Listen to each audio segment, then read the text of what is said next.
Hey, we're here today with Tia Graham. Well, this is going to be fun because Tia is the Chief Happiness Officer. She is, now I've dubbed her this, she is the happiness guru.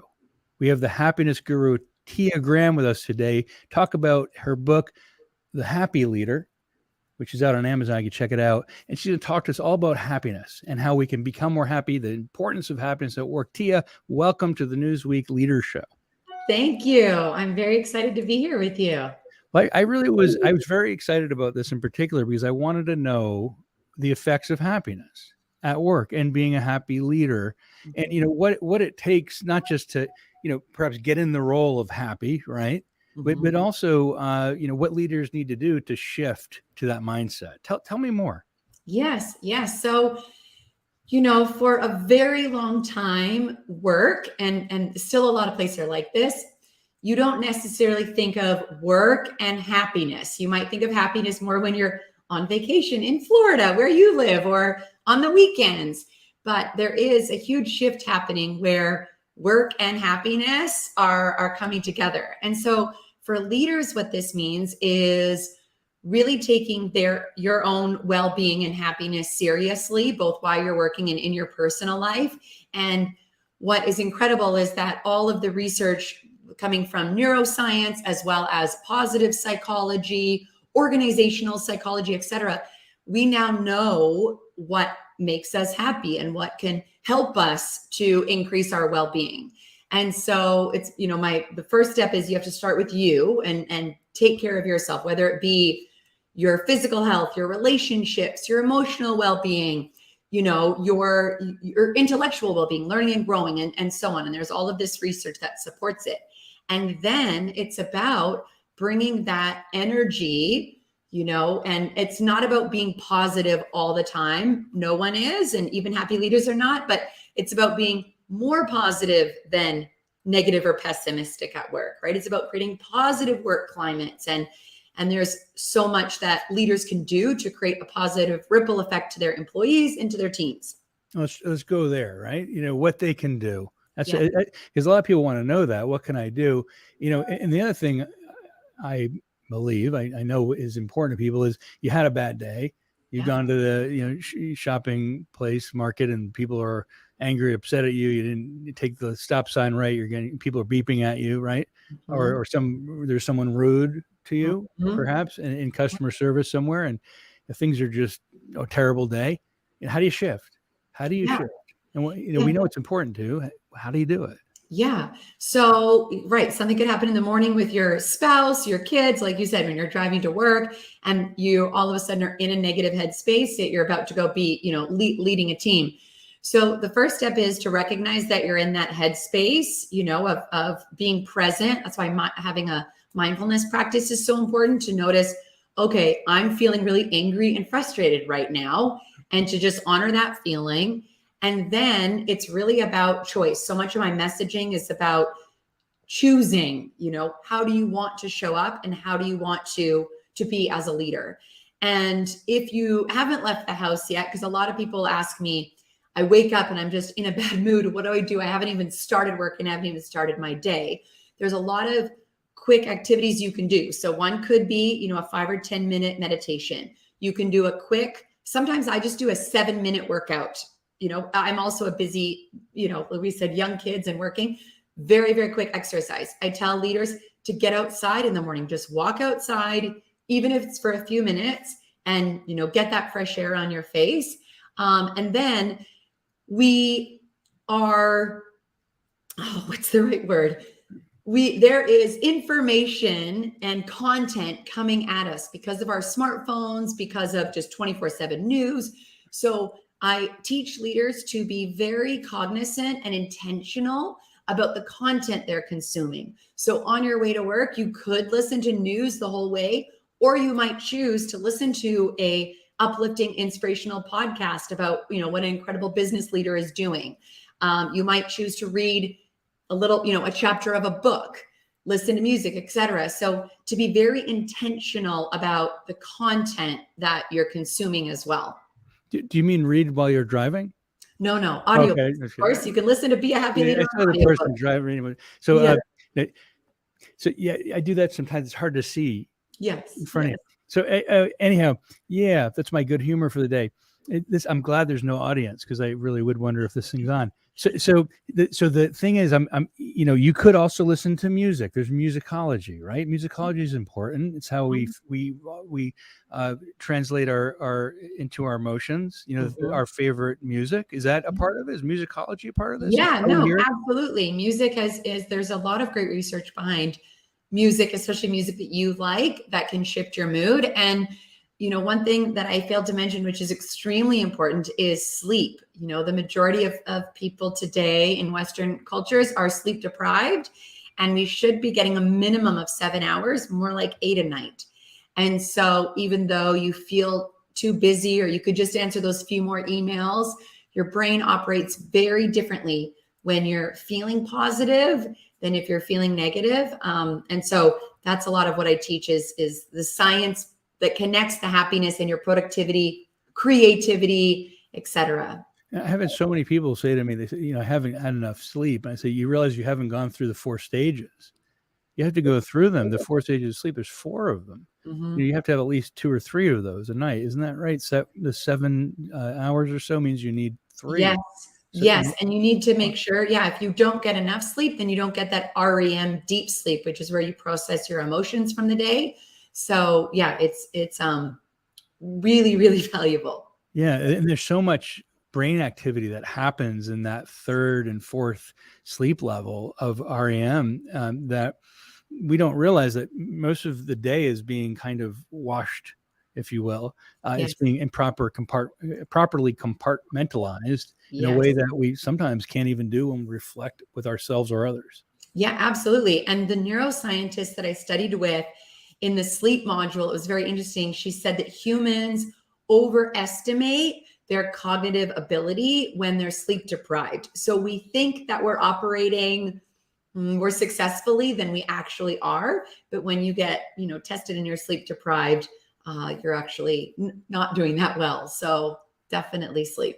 It's true. We end up retraining ourselves to think that we're okay, but we're not, and you can't catch up on it. It's something Right. you have to do frequently and consistently. So sleep is important.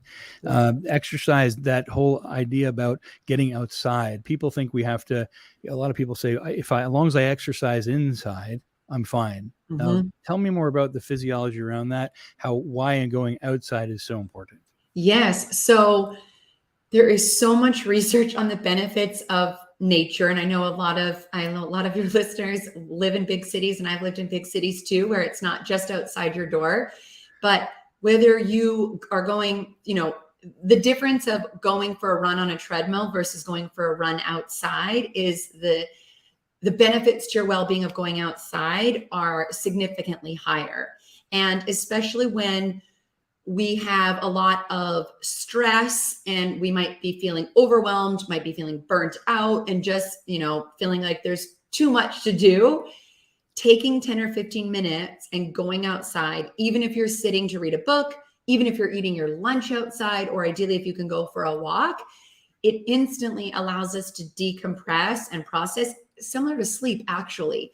And there's so much research on spending time in nature and our happiness. And so, there's just numerous benefits. So I encourage people to get outside at least once a day. If you can play with your kid or just go outside on your own, but to really try and do that every day. And you had talked about some of the elements around relationship with yourself. And, people may say, "Oh, it's so fluffy." It's not actually. Yeah. It's putting your head in the right place. Yes. It's not fluffy at all.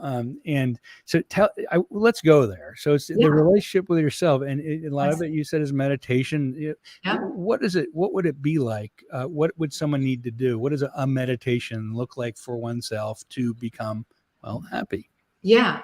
So I'll answer both questions. So in terms of meditation, again, there is so much research on if you have a regular meditation practice, it actually decreases the gray matter in our brain, and it decreases stress, anxiety, depression, you name it. So ideally, what I encourage my clients to do is when they wake up to spend 10 minutes meditating. And you could do it just by sitting quietly, or you can use an app like Calm or Headspace, Insight Timer, etc., and just getting quiet and noticing your thoughts. And there's all different types, whether it be breathing meditation or body scan or and so on. But the more that we do that, the more that we notice our thoughts and when our brain is distracted throughout our day. And there's also informal mindfulness where, you might be sitting down to eat dinner with your family and you're noticing that your brain is thinking about the meeting that you have tomorrow, yet your child is talking at the dinner table. So with having a mindfulness practice, you're going to tune in and go, oh, I'm actually thinking about the meeting. I'm going to tune back into what's happening at my family dinner table. So you're more present. And the more present we are, the happier we are.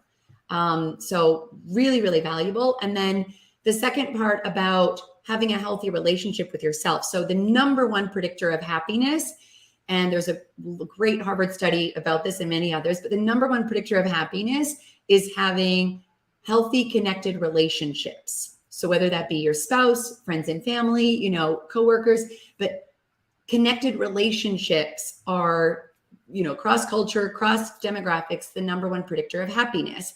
And so the number one relationship that we have is the relationship we have with ourselves. So taking care of your mind, taking care of your body, practicing things like self-compassion, as an example, are proven to increase your well-being and then also benefit the relationships you have, outside of yourself. But everything's interconnected. So I always tell people you need to start there. There's so much information you gave us. There's amazing in terms of, I said the two big things that popped out for me is connection with others. Is how I reflect on it, is actually a meditative practice. And in order to have those really good connections, you have to have that self love, or if you will, and so you get better at those connections. So tell me about the connection first.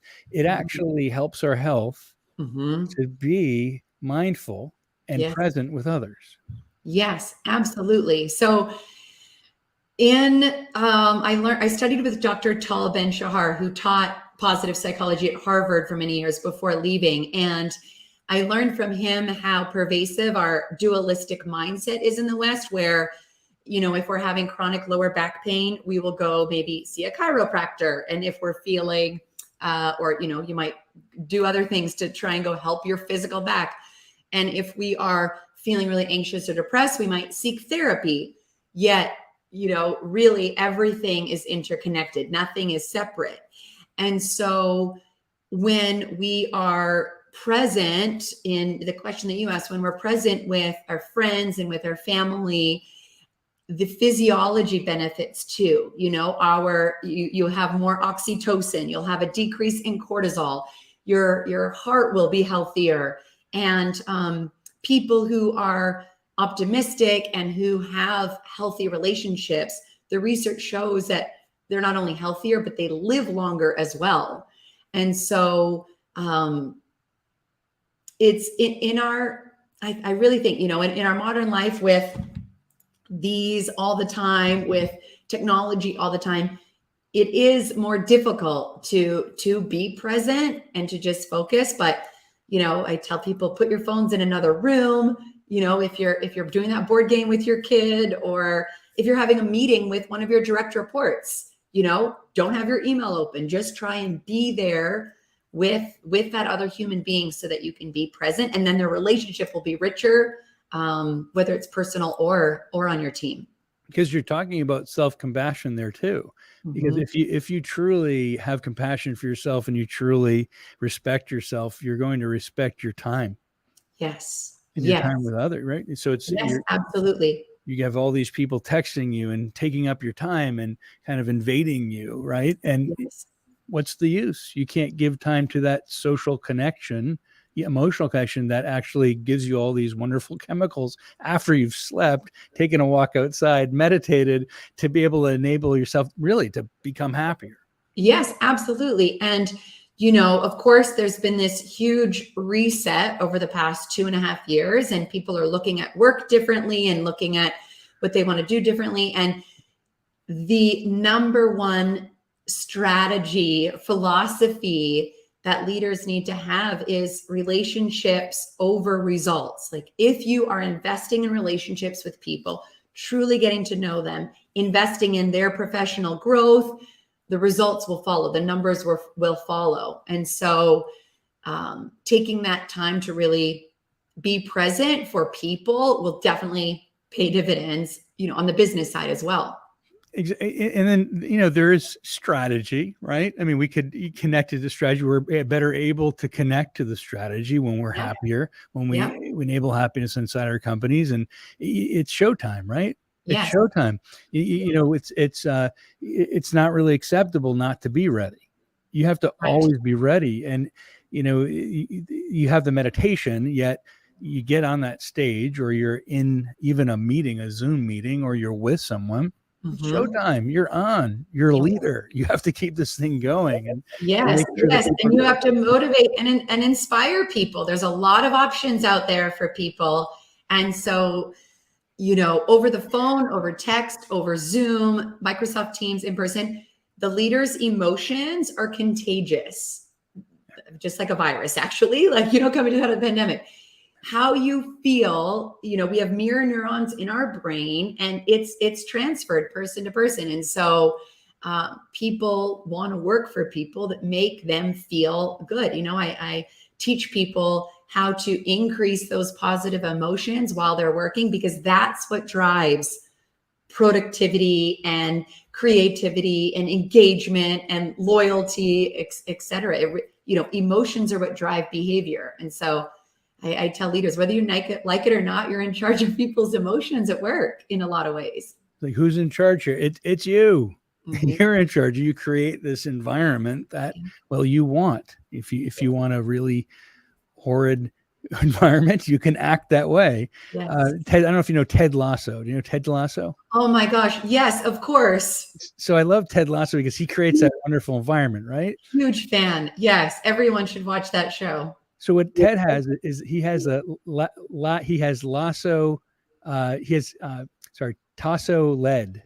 So Tasso led is his antithesis. And he brings them out when he wants others to basically come together toward a common goal, right? And to see the duality, like you said, of what happens when you're not happy and you're angry.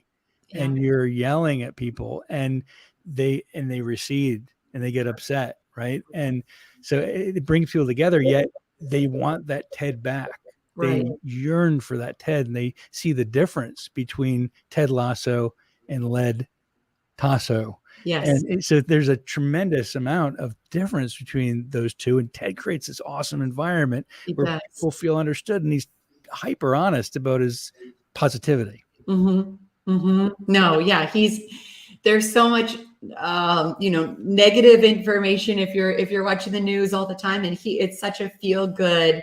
I hope the streaming channels make more shows like that, because it's a great show just about that positive human spirit and what it can do to a team. Absolutely. You got to stay curious, as he said, because you never know what somebody is capable of doing. Yes. You've no idea. You look at, you see people as one thing, and in reality, they could be doing incredible things, or they could have an amazing set of competencies, and you may not see it at all. Yeah. Oh, I'm so glad you brought that. I'm so glad you brought that up. There's tremendous research around strengths-based leadership. So, of course, there's very famous book like Clifton Strengths or Discover Your Strengths, Via Character of Strengths. There's all these tools out there.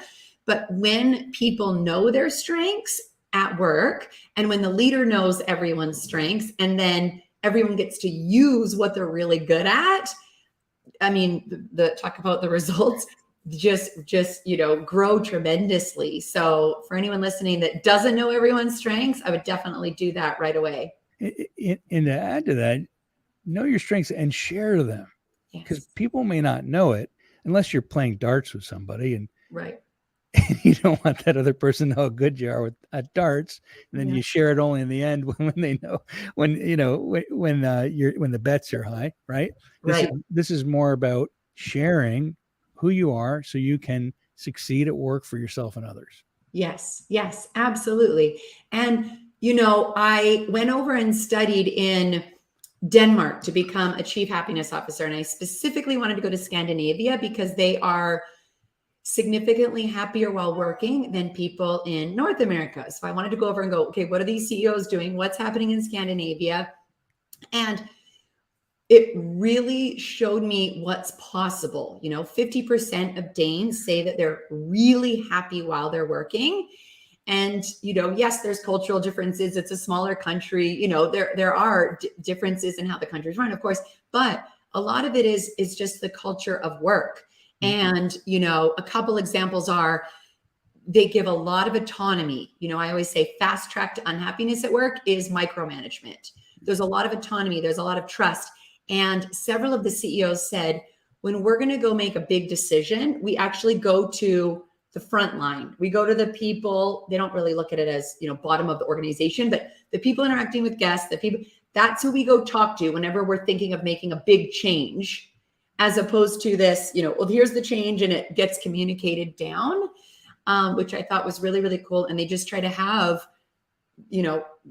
flattened structures where it's less of a, less of this tall triangle that goes down.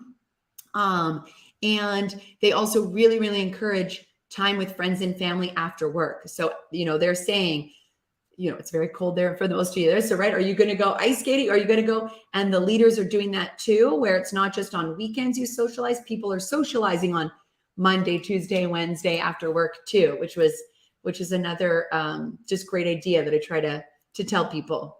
I mean, what better advice than to go to the people who actually do the work?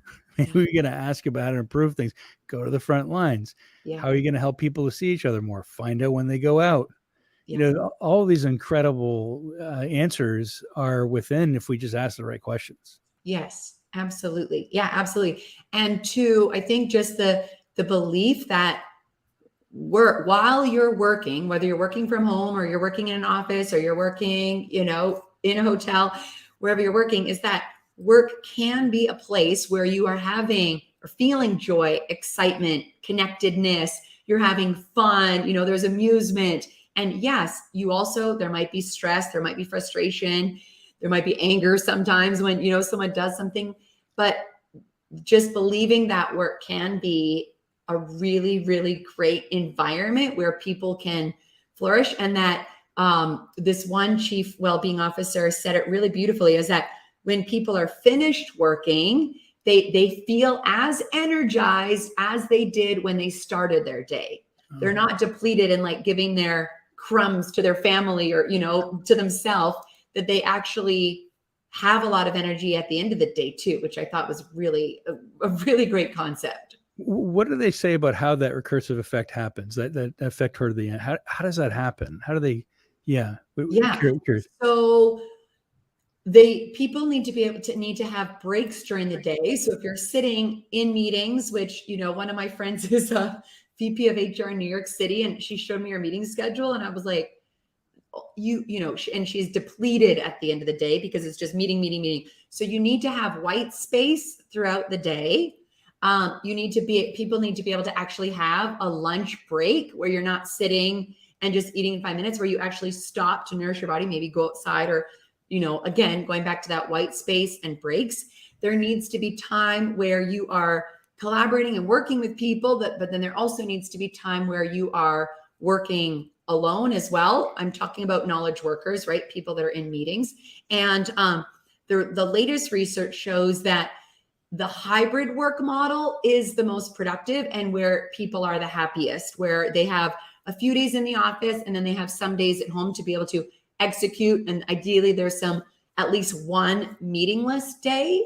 And for people that are not knowledge workers, that are more, frontline working with guests or working with each other, again, encouraging that time for breaks, space, and also time where people can connect and hang out and talk with people they work with, and they're not necessarily talking about work. They're actually getting to know each other, building friendships, etc. So it's not this nonstop productivity, go, that actually when there's space in between, that's when people can give their best work.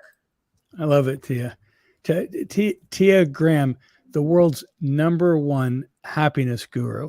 Thank you so much for being here today, Tia. Absolutely. Thank you for having me. It was a